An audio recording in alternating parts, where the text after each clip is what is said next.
I'm a musician, really, who lived on the outside of society most of my life.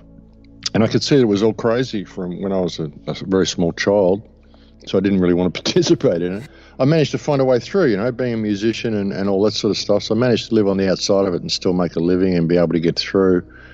And now, it's got to the point that you can't. You can't really ignore it anymore. We have to say something. So that's what I've been kind of doing. Just trying to point out to people the obviousness of the control grid and the fact that the world's run by criminals, and it only happens because we tolerate it and we sort of believe that these people are our leaders. We've got a whole world basically that's suffering from Stockholm syndrome. It's going to hell in a handbasket. And I think we could fix it. I think we could change things really easy if we just woke up to ourselves and started questioning these people, what they're doing, like the governments that we employ to manage infrastructure for us, what these people are actually doing to us. All these manufactured wars, all this whole world situation, all this world tension, so much of it is theatre. You look at the world and you get to a point where you think, well, if you can see it for what it is, then if you're not speaking out about it and you're not attempting to make change, you're essentially being part of the problem. The whole problem here is that people are not prepared to identify the evil that's around them because they don't want to look. They want to keep everything love and light, all positive. Oh, that's not my reality. You can't ever fix a problem unless you're alerted to what the problem is. And once you see the problem, the fix very often becomes self-evident. It's a kind of a fine line to point out all this negativity to people and attempt to keep the radio shows positive, because that's really what it's all about. I'm trying to inspire people to stand up for themselves and make change, because if we just go with the flow and let things go and come along to their natural conclusion, it's not going to be a very good conclusion, and it's going to be simply through our lack of involvement, and we have an opportunity to get involved. We have a responsibility to get involved, really, especially if you're a parent or anything. The future that's being created is not going to be one that I particularly want my children growing up into. And so, who's going to change that if not us? The responsibility comes down to us. If you can see what the problem is and you don't address it, well, then you're part of the problem, I think we all should participate in making this a better world, and that's what I'm trying to do. People don't realise that how powerful they are, because everything that's wrong with the world, doesn't matter what it is, ultimately it came from a spark of an idea in someone's mind. Someone just had this idea, hey, let's do this. And other people went along with it. Maybe they conspired or whatever. But ultimately, it came from a spark of idea in someone's mind, and that became reality for everybody else. And we can all have these thoughts. We can all have these ability to make change. All we've got to do is have the right idea. And if people around it hear it and it inspires them, well, then that idea becomes reality. It doesn't matter. Every single problem that we have, every good thing, every bad thing, everything that humankind has ever done ultimately came from the spark of an idea in a single consciousness. We can all do that, and that's the power that we have, and that's the power that people are missing out on. I think they're just little people. I can't do much, I'm just a little person. There's no such thing as little people. We're all equal in this. It doesn't matter what position of office anybody holds. It doesn't matter how much they've got in their bank account. It doesn't matter how big their front door is or what sort of a suit they're wearing, whether they're in fancy dress or whatever. It doesn't matter. They're just people, and it all comes from ideas that people have. That's the whole crux of the biscuit, really. When I kind of left the system when I was in school, I walked out halfway through my third year of high school. I just went, this is ridiculous. By my third year in high school, I'd already been kicked out of 4 schools for arguing with my teachers because they were teaching me crap, and I had my own desk outside the principal's office for my last 6 months of school. And I thought, what the hell am I even doing here? So I just walked out and became a musician, and I identified with that. And then when I had a bad experience, I went on tour for a while, and I left all my stuff with my ex-wife to look after. And when I got back from tour, she wouldn't give it back to me. She said, no, you gave it all to me. If you try to get it back, you can't see your son. I'll get a restraining order against you. So she basically stole my entire life's music collection. And suddenly, music that was always my source of strength, the place I would go to for strength, to get through this system, suddenly became my source of pain, and I had nowhere to go for my source of strength.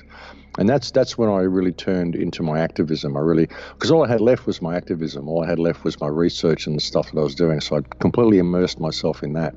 And then I realized that the music it was a creative outlet, sure, but it was also a bubble that was causing me to not pay attention and not be active in the world around me. And it was an interesting thing because my life led me on this path where I was able to live on the outside of society. I was able to go and research all these places and go to all these exotic places and look at all these ruins and all this ancient historical stuff, do all this stuff, and had all the time to do it. Plenty of free time as a musician. So I had all the time to research all the things that I needed, and it gave me the ability to get all the information that I needed to do what I'm doing now. And once I had all that information, the universe took all that away from me, took all my music away from me, and it left me with no other option than to step onto the path of activism and becoming active and sharing all the stuff that I'd learned along the way. And along the way, it had also given me the life skills and the ability to be able to live outside the society and to be able to do what I'm doing. I mean, I live a very, very simple life. And even some of the stuff that I say to people about disconnecting from the system, for me, it's easy because I've always been outside the system. But I can kind of look at people and think it must be very strange for them. When they look at my life, they would think that how on earth have I done this? How on earth have I managed to stay outside the system? And to me, it would be very difficult for a lot of people to simply let go of the trappings of society the way I've done. I mean, honestly, when my ex-wife stole all my music collection and stole all my stuff, it was the greatest gift that the universe had ever given me, because I completely lost attachment for all material possessions. I lost attachment for all external trappings. All I was left with was myself. And I could have gone either way from that point. I mean, I was suicidal at that point. I could have easily gone that way. I didn't. I went a different way. And I chose to become a shining light and share what I know. You know, regardless of the consequences, no stake in the outcome. And hey, if I don't get it right on the shows, I mean, I just come out and offer a perspective to people. It doesn't matter. I'm just trying to offer a better way because I can see a better way that humanity could be going. So, like I said, all the stuff that I've learned along the way, it's all given me the life skills to do exactly what I'm doing now. Only I didn't know it at the time. 12 or 14 years ago, like I was living in a homeless shelter in a sugar town, mopping floors to pay for the roof over my head. So yeah, I mean, you can't really get much further down from that point. And when I was at that point, I felt great. I thought, wow, here I am. I've got a new start. That's what it was like, because there was no further to go. I mean, and I didn't have anything. I didn't have anything left. I had the clothes on my back, basically. And look what I've done with that. So it's fascinating when you look at life and you have no stake in the outcome. I mean, everything that just happens is just part of the journey, and it's all about spiritual growth. It's all about you discovering yourself, and everything that happens to you happens for a reason. It's what you do with that information. You know, and I was a hard-headed, reasonably strong-willed person, and I was quite arrogant, really. I mean, I've always been reasonably intelligent and reasonably knowledgeable, but I had this bubble around me of arrogance that, the world's screwed. Nobody's ever going to do anything. Humankind, why would anyone even bother thinking that anybody cares about anybody? Because no one cares about anybody. Because this is the way I'd grown up. I'd thought that the world was just an uncaring place.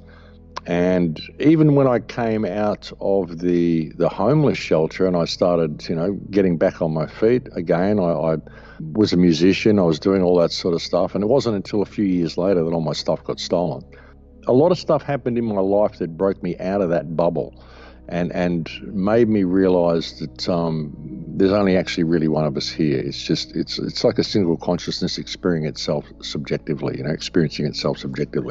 That's why I use the term in Lakesh at the end of every radio show, to try to sort of convey that with people. But that's what I've tried to convey to people as well, is it doesn't matter what you did. It matters what you do from this point, because my life was a train wreck up until I was about 40 years old. With all the knowledge and stuff that I've got and all the respect that people give me, I say, hang on a minute, I was a completely dysfunctional train wreck.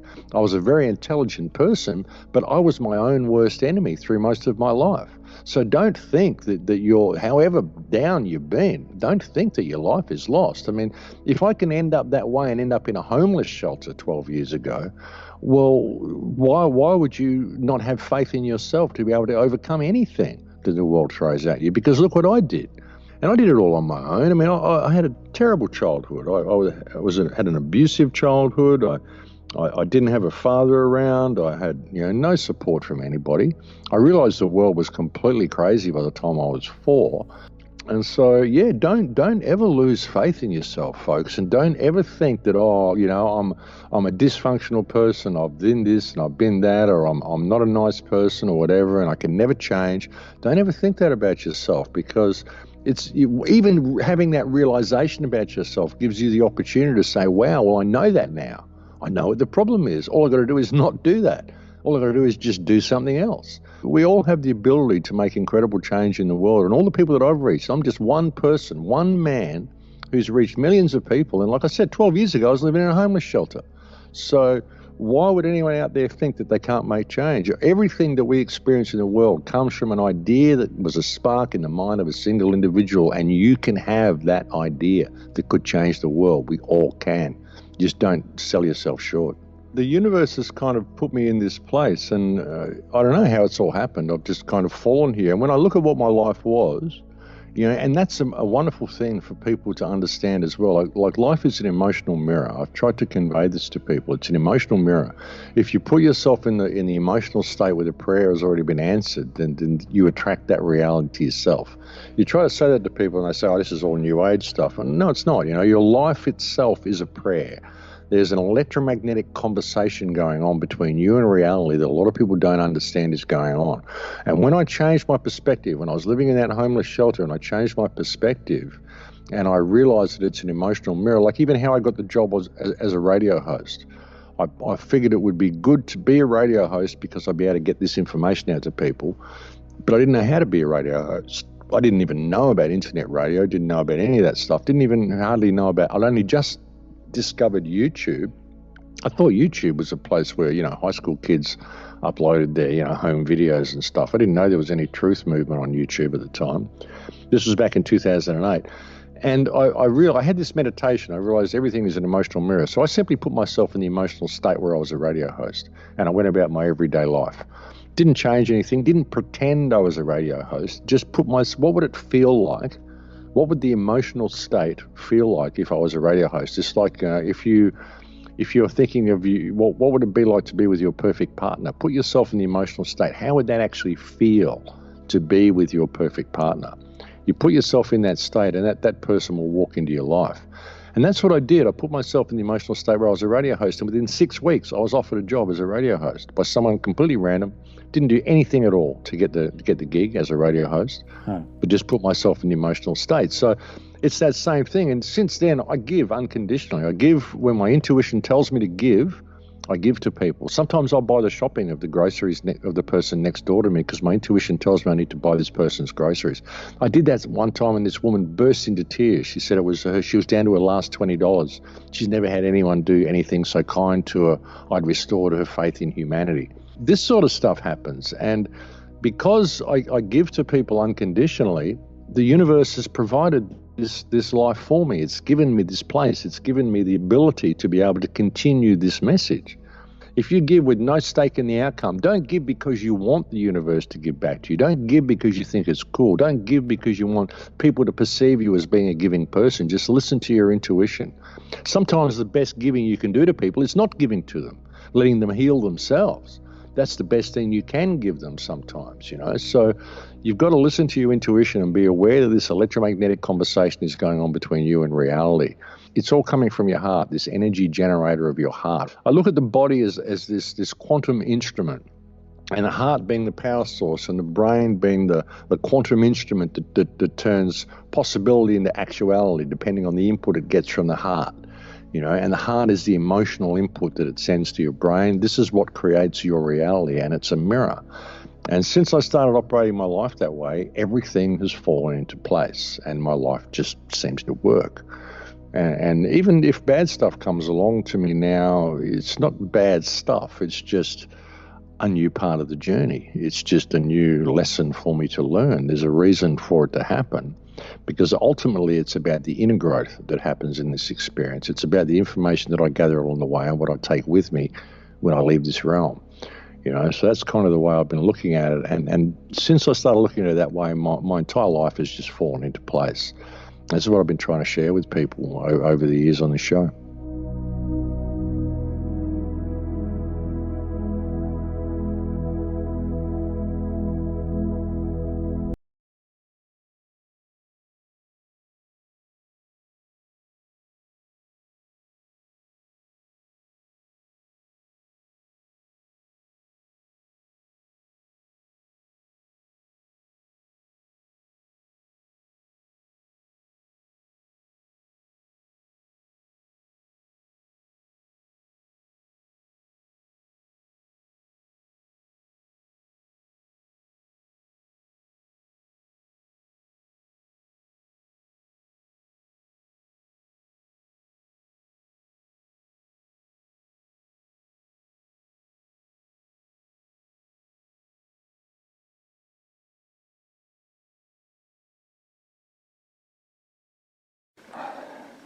Hello everybody, Dean Clifford here.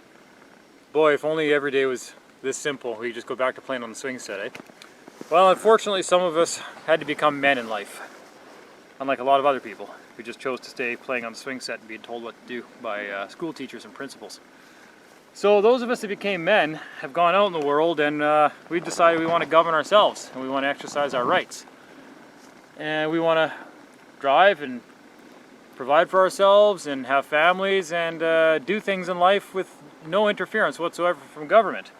And we get ridiculed a lot on the internet by people that say, "Oh, you can't do that. You're a part of this, country, and you got to do what you're told and everything else." And they've been brainwashed and they really believe this stuff. And there's videos online. There's all sorts of people, ridiculing and mocking people like myself for trying to exercise what are supposed to be the fundamental rights of a man.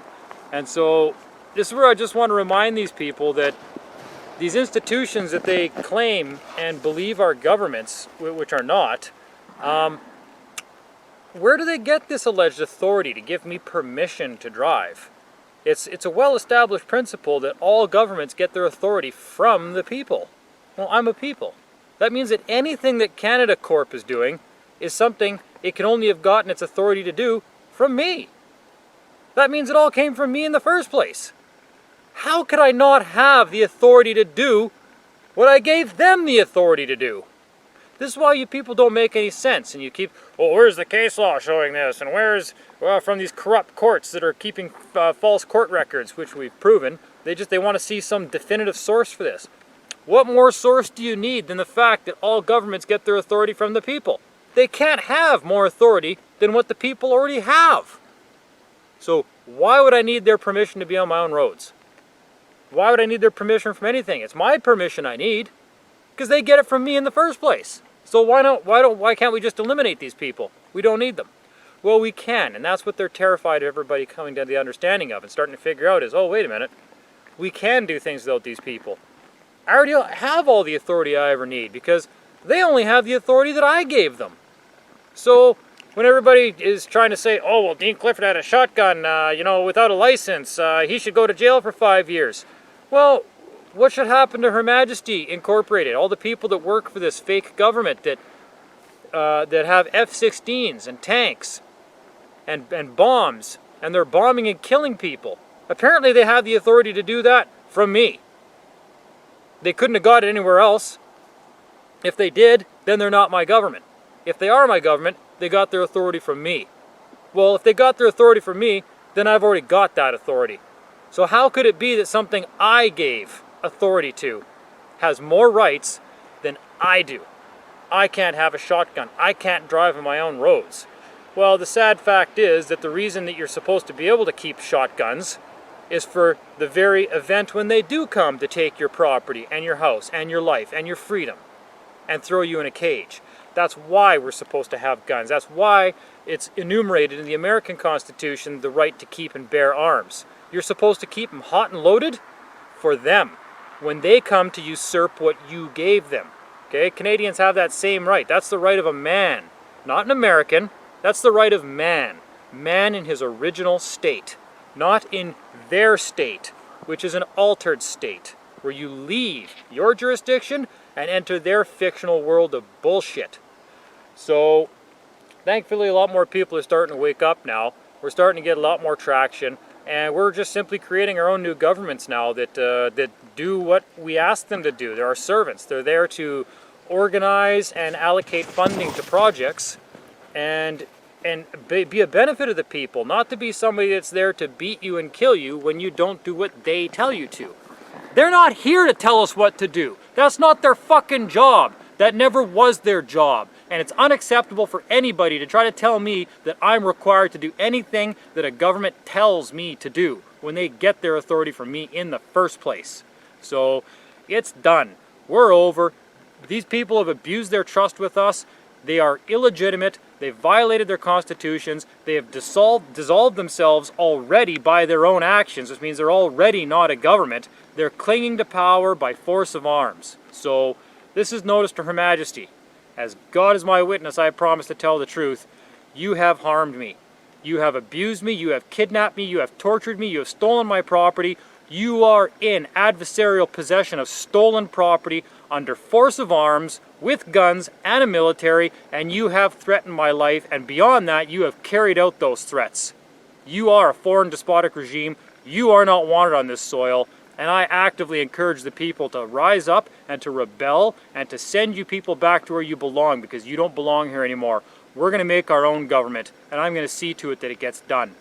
So everybody have a Merry Christmas, and we'll see you all in the new year. Oh, and in hindsight here, if they shoot me, I trust you people will carry this through and do it anyways. So that's my calling to every man out there. Once you've left the swing set, enter the world of the men, the big boys, where we walk through the front door and we do things right and honorably, and build your own life and your own future for the sake of your family and your fellow man. Stand up and be a man. And that includes women, by the way. Have a good New Year.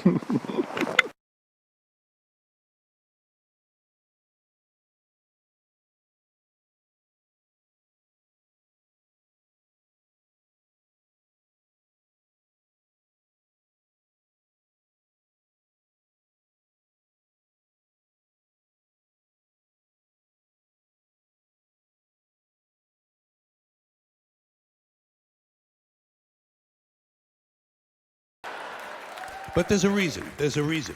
There's a reason for this.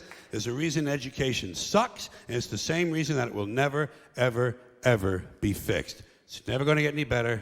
Don't look for it. Be happy with what you got. Because the owners of this country don't want that. I'm talking about the real owners now. The real owners, the big wealthy business interests that control things and make all the important decisions. Forget the politicians. The politicians are put there to give you the idea that you have freedom of choice. You don't. You have no choice. You have owners. They own you.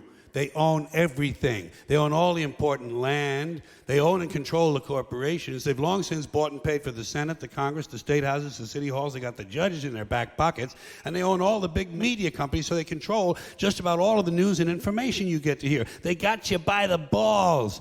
They spend billions of dollars every year lobbying to get what they want. Well, we know what they want. They want more for themselves and less for everybody else. But I'll tell you what they don't want. They don't want a population of citizens capable of critical thinking. They don't want well-informed, well-educated people capable of critical thinking. They're not interested in that. That doesn't help them. That's against their interest. That's right. They don't want people who are smart enough to sit around the kitchen table and figure out how badly they're getting fucked by a system that threw them overboard 30 fucking years ago.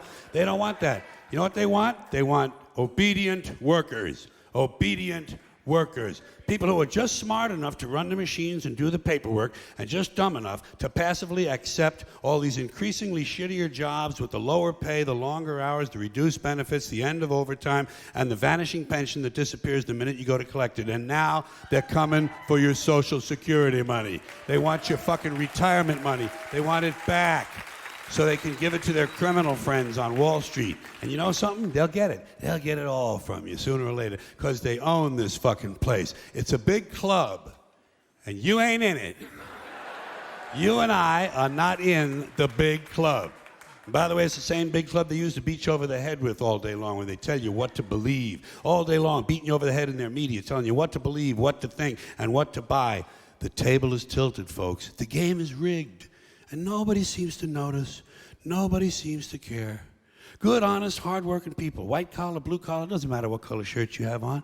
Good, honest, hard-working people continue. These are people of modest means. Continue to elect these rich cocksuckers who don't give a fuck about them. They don't give a fuck about you. They don't give a fuck about you. They don't care about you at all. At all. At all. Yeah. You know? And nobody seems to notice, nobody seems to care. That's what the owners count on, the fact that Americans will probably remain willfully ignorant of the big red, white, and blue dick that's being jammed up their assholes every day. Because the owners of this country know the truth. It's called the American dream, because you have to be asleep to believe it.